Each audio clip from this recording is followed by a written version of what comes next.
Assalamualaikum warahmatullahi wabarakatuh. Selamat datang di channel Kaca Pembesar. Sebelum kita lanjut ke topik pembahasan, sebaiknya tekan tombol subscribe dan nyalakan lonceng notifikasi agar kalian selalu update topik-topik terbaru dari kami. Jika sudah, mari kita lanjut. Ketahui hukum pacaran dalam agama Islam dan larangan mendekati zina. Pacaran merupakan ikatan hubungan antara laki-laki dan perempuan sebelum menikah. Di Indonesia sendiri, pacaran adalah hal dianggap wajar. Lantas bagaimana hukum pacaran dalam agama Islam? Kebanyakan orang memilih pacaran untuk mencari kecocokan dalam diri pasangan sebelum menuju kehidupan berkeluarga. Meskipun begitu, hukum pacaran dalam agama Islam adalah tidak dibenarkan. Mengapa demikian? Bagaimana hukum pacaran dalam agama Islam? Dalam hadis riwayat Muslim, Nabi Muhammad SAW bersabda yang artinya, "Tidak boleh di antara laki-laki dan perempuan berduaan kecuali disertai oleh muhrimnya, orang lain yang semuhrim, dan seorang wanita dilarang bepergian kecuali ditemani oleh mahramnya." Hadis riwayat Muslim. Berdasarkan kesimpulan hadis di atas, seorang laki-laki dan perempuan dilarang untuk berduaan. Tidak hanya berduaan saja, laki-laki pun harus menjaga pandangannya dengan lawan jenis, begitu juga sebaliknya. Dalam hal berpergian, wanita juga harus didampingi seorang mahramnya guna melindungi diri dari fitnah dan godaan. Dari hadis itu pun sudah jelas bahwa hukum pacaran dalam agama Islam adalah haram atau tidak diperbolehkan jika menjerumus ke arah perzinahan.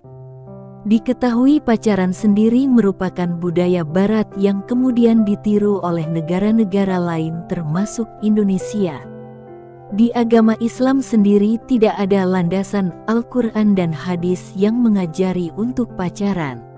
Pacaran juga dianggap sebagai suatu perbuatan yang termasuk mendekati zina.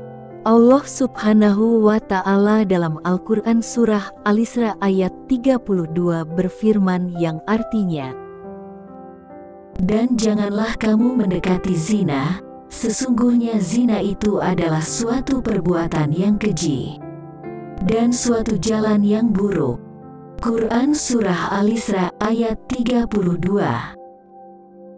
Islam sangat menjaga hambanya agar tidak terjerumus ke dalam perbuatan maksiat yang akan merugikan dirinya sendiri. Sehingga umat muslim dilarang untuk mendekati zina termasuk juga pacaran. Jika sudah merasa mampu, umat muslim dianjurkan untuk segera menikah. Perintah tersebut dianjurkan oleh Rasulullah SAW dalam sebuah hadis yang artinya, Rasulullah Shallallahu Alaihi Wasallam mengatakan kepada kami, "Wahai para pemuda, siapa di antara kamu yang sudah mampu, maka menikahlah. Karena sesungguhnya menikah itu dapat menahan dan memelihara pandangan dari perbuatan maksiat dan menjaga kemaluan dari hubungan badan yang diharamkan, dan barang siapa yang belum mampu, hendaknya ia berpuasa karena itu menjadi sebaik-baiknya pengendali baginya." Sementara itu, ada pendapat lain mengenai hukum pacaran. Beberapa ahli agama menyebutkan bahwa Islam tidak melarang pacaran jika prosesnya tidak menyalahi aturan yang terdapat dalam ajaran Islam. Apalagi jika tujuan pacaran adalah menuju ke jenjang pernikahan sesuai dengan sunnah Rasulullah. Namun itu semua kembali lagi kepada kepercayaan masing-masing, asalkan tidak merugikan diri sendiri dan orang lain. Demikianlah penjelasan mengenai hukum pacaran dalam agama Islam. Semoga bermanfaat dan menambah pengetahuan.